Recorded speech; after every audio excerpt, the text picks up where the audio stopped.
அண்ணாச்சி அப்போ தான் கடையை திறந்தேன். இதை நம்பி உங்கள் பக்கத்தில் நிற்கிறான் பாருங்க கோயால. அவன் அங்கேருந்து ஓடி வந்தான். வந்து அண்ணாச்சி கடையை அடைங்க, ஒரு பெரிய ஆர்டர்னு கூப்பிட்டு போனான். டேய் இப்போ தான்டா கடையை திறக்கிற, சத்து பொறடா அப்படின்னு சொன்னேன்.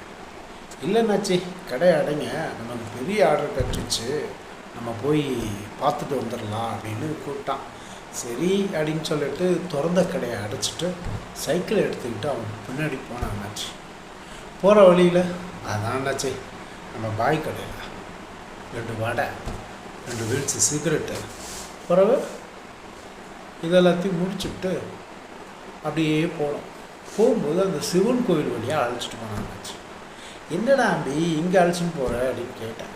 அதுக்கு அவன் சொன்னான், அண்ணாச்சி இங்கே தானே வாங்க அப்படின்னு சொல்லி உள்ளே கூப்பிட்டு போனான் அண்ணாச்சி. சரி அப்படின்னு சொல்லி உள்ளே போனால் அங்கே இருக்கிற பெரிய கோபுரத்தை காட்டுறான் அண்ணாச்சி.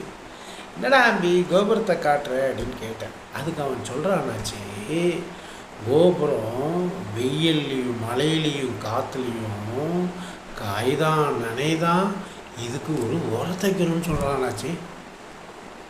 அது கூட பரவாயில்ல அண்ணாச்சி, இங்கே அங்கே ஒரு யானை நின்றுதானாச்சு, யானைக்கு ஒரு ட்ரௌசரும் ஒரு சட்டையும் தைக்கணும்னு சொல்கிறான் அண்ணாச்சி. இது எனக்கு வந்த கோபத்துக்கு அவனை அப்படியே சொருவில்லைன்னு தோணுதானாச்சு. உங்ககிட்ட இருக்கான்ற ஒரே காரணத்துக்காக அவனை விட்டு வச்சிருக்கான்னாச்சு.